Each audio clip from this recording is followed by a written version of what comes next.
Hello dear friend, नमस्ते भाई। कैसे हैं आप लोग? आशा करते हैं कि आप लोग बेहतर होंगे। आज हम आपको पढ़ाने वाले हैं रेलगाड़ी, ट्रेन। ट्रेन क्या होता है, रेलगाड़ी के क्वेश्चन कैसे बनते हैं कॉम्पिटिटिव एग्जामों में, उसके बारे में जानेंगे। ठीक है, रेलगाड़ी में प्रश्न कई बनते हैं आपके एग्जामों में, तो उसके बारे में बात करेंगे हम लोग। क्या होता है रेलगाड़ी, ट्रेन क्या होता है, इससे कैसे प्रश्न बनते हैं, थोड़ा उसके बारे में बात कर लेते हैं। देखो, इसके दो टाइप के सवाल बनते हैं परीक्षाओं में, कॉम्पिटिटिव एग्जाम में दो टाइप के सवाल बनते हैं।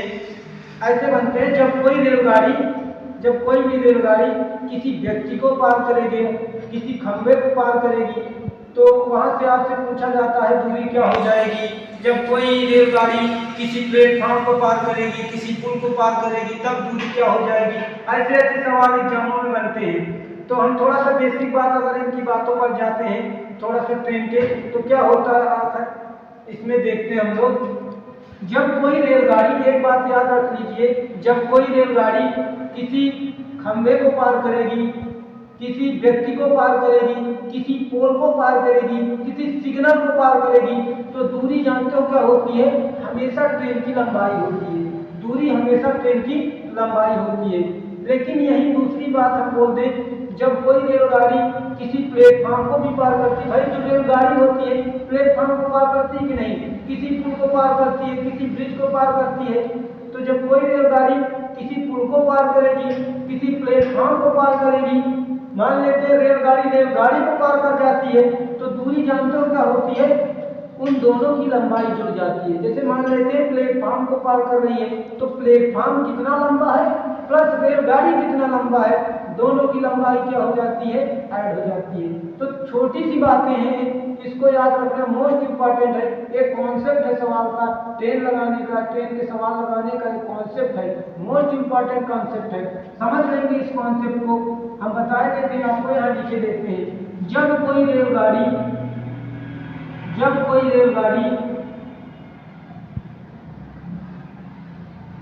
खंभे को पार करेगी, सिग्नल को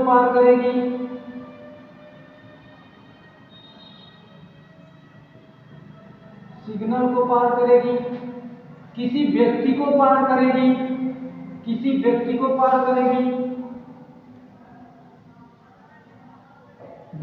पार करेगी, तो दूरी आपकी क्या हो जाएगी? दूरी ट्रेन की लंबाई होती है। दूरी ट्रेन की लंबाई होती है। एक बात मोस्ट इंपॉर्टेंट है, आप कॉपी में नोट कर सकते हैं। जब कोई रेलगाड़ी खंभे को, सिग्नल को, किसी व्यक्ति को पार करेगी, दूरी ट्रेन की लंबाई होती है। यहाँ से एक बात निकल कर आई है, और एक बात ये निकल कर आई है, जब ट्रेन किसी खड़ी लाइन को पार कर रही है, किसी खड़ी लाइन को, तो दूरी क्या हो जा रही है? दूरी ट्रेन की लंबाई ही हो जा रही है। जैसे मान लेते हैं, एक एग्जाम्पल के तौर पर हम समझ लेते हैं इस बात को। जैसे कोई रेलगाड़ी है 500 मीटर लंबी है, 500 मीटर लंबी है, वो किसी खंभे को पार कर रही है, तो जैसे मान लेते हैं कोई रेलगाड़ी है, सुनिए, ये कोई रेलगाड़ी है, ये कोई खंभा है, अभी ये खंभा बोल सकते हैं, स्तंभ बोल सकते हैं, आपकी मर्जी कुछ भी बोल सकते हैं, स्तंभ बोल सकते हैं। तो इस स्तंभ को पार कर रही है रेलगाड़ी, तो दूरी जानते हो क्या होगी? अगर ये 500 मीटर लंबी रेलगाड़ी है, तो दूरी जानते हो क्या होगी? रेलगाड़ी की लंबाई ही हो जाएगी, दूरी 500 मीटर ही हो जाएगी। तो हम इस बात को समझ कर चलेंगे, ठीक है। अब दूसरी बात हमारी ये आती है, जब कोई रेलगाड़ी किसी प्लेटफॉर्म को पार करेगी, तो क्या हो जाएगा? लिख देते हैं हम। जब रेलगाड़ी, शॉर्टकट में लिखते हैं, शॉर्टकट में आप समझ जाना। जब रेलगाड़ी प्लेटफॉर्म को पार करेगी, पुल को पार करेगी, तो दूरी जुड़ जाती है। मतलब भैया जी ये क्या है? क्या समझ में आया आपकी? रेलगाड़ी जब प्लेटफॉर्म को पार करेगी तो दूरी जुड़ जाएगी, मतलब ये होता है दूरी मतलब प्लेटफॉर्म कितना मीटर लंबा है प्लस रेलगाड़ी कितने मीटर लंबी है, दोनों ऐड हो जाती है। जैसे कह देते हैं हम रेलगाड़ी प्लस प्लेटफॉर्म की लंबाई दोनों की लंबाई ऐड हो जाएगी, दोनों की लंबाई ऐड हो जाएगी तो आपका हो जाएगा क्या, आपका हो जाएगा ये दूरी बन जाएगी। या तो हम यहाँ कुछ भी लिख सकते हैं पुल। तो यहाँ से हमसे ये समझ में आया जब रेलगाड़ी किसी बड़ी लाइन को पार कर रही है तो यहाँ पास क्या आ जाएगा, दूरी क्या हो जाएगी, दूरी ऐड हो जाएगी, दूरी दोनों की जुड़ जाएगी। मान लेते हैं कोई रेलगाड़ी है 500 मीटर लंबी है, किसी प्लेटफॉर्म को 300 मीटर कोई लंबा प्लेटफॉर्म है, 300 मीटर लंबे प्लेटफॉर्म को पार करती है तो दूरी क्या होगी। आप कहेंगे सर अगर 500 मीटर रेलगाड़ी है किसको पार कर रही है, प्लेटफॉर्म को पार कर रही है, जब प्लेटफॉर्म को पार करेगी तो दूरी क्या होगी। आप कहेंगे सर दूरी दोनों ऐड हो जाएगी, 500 और 300 दोनों मिलाकर कितना हो जाएगा, दोनों मिलाकर हो जाएगा भैया जी 800 मीटर, 800 मीटर। अगर मीटर में तो मीटर की, किलोमीटर में तो किलोमीटर में हम लोग लिखेंगे, मीटर में ही तो मीटर में हमने लिखा है। अब ये बात होती है बेसिक बात। अब ये बेसिक बात जिन बच्चों को समझ में आ जाती है वो सवाल को उड़ा देते हैं, सवाल को पूरा कर लेते हैं, पूरा लगा लेते हैं ढंग से सवाल, ठीक है। अब इसमें एक बात और आती है, कभी कभी सवाल आपके किलोमीटर प्रति घंटे में दे देता है, मीटर पर सेकंड में रेलगाड़ी की चाल पूछता है, रेलगाड़ी की चाल मीटर पर सेकंड में देकर किलोमीटर प्रति घंटे में पूछता है। ऐसे कई टाइप से आपसे पूछा जाता है सवाल। तो देखो चाल समय दूरी में हमने आपको बता दिया किलोमीटर प्रति घंटे को मीटर पर सेकंड में कैसे बदला जाएगा, मीटर पर सेकंड को किलोमीटर प्रति घंटे में कैसे बदला जाएगा, तो इसको बता दिए। लेकिन फिर से हम यहाँ पास लिख देते हैं कैसे होगा, इसके बारे में थोड़ा लिख देते हैं। देखिए किलोमीटर प्रति घंटे को मीटर प्रति सेकंड में बदलना, मीटर प्रति सेकंड को किलोमीटर प्रति घंटे में बदलना। इसको हम थोड़ा सा देख लेते हैं, हम मात्र लिख देते हैं, इससे आपका सवाल आ जाएगा रेलगाड़ी की चाल किलोमीटर प्रति घंटे में है तो मीटर पर सेकंड में बनाओ। तो मीटर पर सेकंड में बनाने के लिए किलोमीटर प्रति घंटे को किससे गुणा किया जाता है, तो आप कहेंगे सर इसमें गुणा किया जाता है, किलोमीटर को मीटर पर सेकंड में बदलने के लिए 5/18 से गुणा कर दिया जाता है। जैसे सवाल में आ जाएगा मीटर पर सेकंड है इसकी चाल किलोमीटर प्रति घंटे में बताओ, तो आप क्या कहेंगे किलोमीटर प्रति घंटे में अगर बनाना है तो हम लोग 18/5 से मल्टीप्लाई करवा देंगे, 18/5 से मल्टीप्लाई करवा देंगे। तो ये ही बेसिक बात इसकी, इस चैप्टर की बेसिक बातें हों कि सबको आपको नोट कर लेना है और अपनी कॉपी पे भी नोट कर लेना है, तभी आपको बढ़िया इंप्रूवमेंट होगा, तभी आप मार्क्स दे पाएंगे एग्जाम को। एग्जाम निकालना होता थोड़ा मेहनत आपको करनी पड़ेगी, लगे रहें, जुड़े रहें हमारे साथ, तब आपको एहसास होगा कि हमारी मैथ ठीक ठाक हो गई है। तो उम्मीद करते हैं आपको ये समझ में आ गई होगी, इसकी बेसिक बातें समझ में आ गई हो। अब थोड़ा सा एक हम लोग क्वेश्चन इसके टाइप में कर लेते हैं, एक सवाल कर लेते हैं। जैसे उदाहरण के तौर पर जैसे हम लोग ऐसे समझते हैं, जिससे मान लेते हैं कोई रेलगाड़ी 20 किलोमीटर प्रति घंटे की रफ्तार से जा रही है, ऐसे ही समझ लेते हैं, और नहीं समझ लेते हैं। रेलगाड़ी की जो चाल है, रेलगाड़ी की चाल कितना है 20 किलोमीटर प्रति घंटे, ऐसे मान लेते हैं 20 किलोमीटर प्रति घंटे। कोई रेलगाड़ी है उसकी जो चाल है 20 किलोमीटर प्रति घंटे की रफ्तार से वो जा रही है। अब वो जाती है, किसी व्यक्ति जा रही है तो किसी व्यक्ति को पार कर गई, रेलगाड़ी किसी व्यक्ति को पार कर गई, पार करने में उसे जो समय लगा है उस व्यक्ति को समय पार करने में व्यक्ति को जो समय लगा है, रेलगाड़ी जब व्यक्ति को पार करेगी तो कुछ समय तो लगेगा, जो समय लग रहा है मान लेते हैं हम उसे पार करने में हम लिख देते हैं यहाँ पास कुछ भी लिख दो, कोई भी लिख दो, मान लेते हैं 1 घंटा लगता है, 1 घंटा लगता है। भाई बहुत लंबी हो जाएगी रेलगाड़ी, कोई बात नहीं है, सवाल है 1 घंटा लगता है, उसे मान लेते हैं समय। तो दूरी क्या होगी, तो दूरी क्या होगी, रेलगाड़ी तो व्यक्ति को पार कर गई तो दूरी क्या होगी। तो आप कहेंगे सर अभी आपने एक कॉन्सेप्ट सिखाया था, वो कॉन्सेप्ट में क्या था, जब कोई रेलगाड़ी किसी व्यक्ति को पार करे, किसी पुल को पार, किसी व्यक्ति को पार करे, किसी सिग्नल को पार करे, किसी स्तंभ को पार करे, खंभे को पार करे, इसका मतलब किसी खड़ी लाइन को पार करेगी तो दूरी क्या हो जाएगी, दूरी हमेशा ट्रेन की लंबाई होती है। ट्रेन की लंबाई कैसे निकाली जाएगी, ट्रेन की लंबाई कैसे निकाली जाएगी भैया, दूरी ट्रेन की लंबाई यही तो हो जाएगी, व्यक्ति को पार कर रही तो वही तो ट्रेन की लंबाई होगी।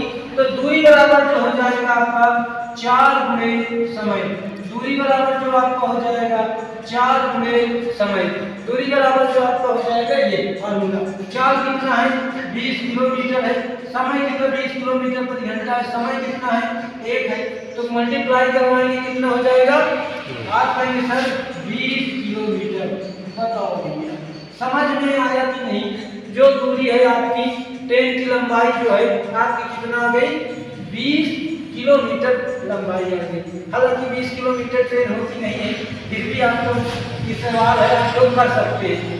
एक एग्जांपल हम और आपको दे देते हैं समझ जाए। आपके सामने एक प्रश्न दिख रहा होगा, ये लिखा हुआ है 300 मीटर लंबी रेलगाड़ी 200 मीटर लंबे प्लेटफॉर्म को पार करने में 25 सेकंड का समय लेती है, तो रेलगाड़ी की 4 मीटर पर सेकंड में बताओ।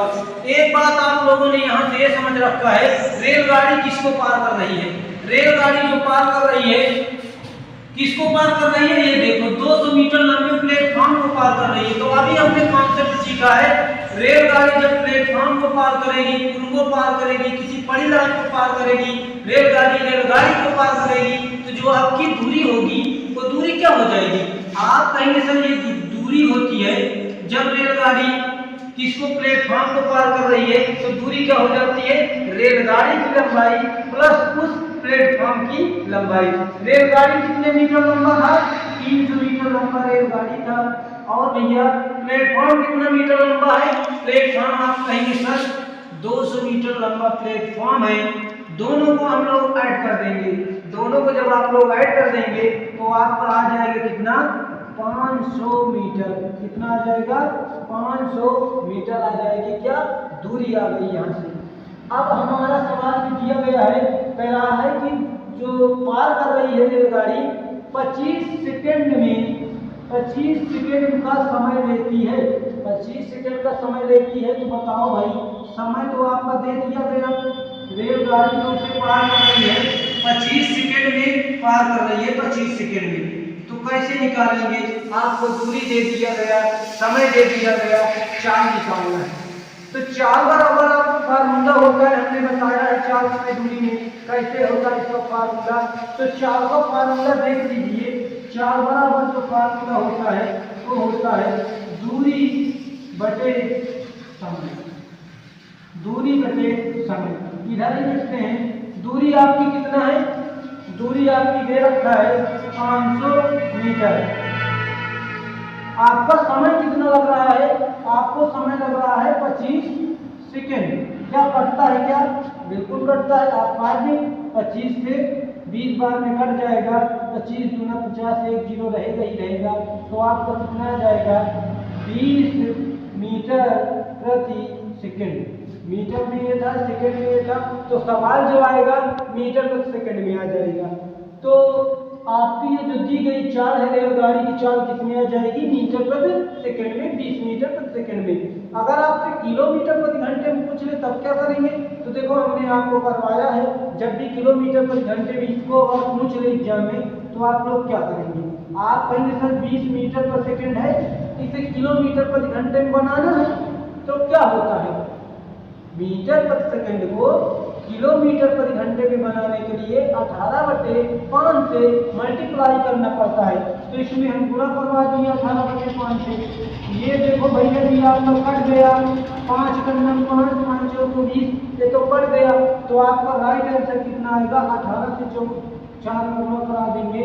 किलोमीटर में अगर सवाल पूछेगा तो आ जाएगा 72 किलोमीटर प्रति घंटे। 72 किलोमीटर प्रति घंटे।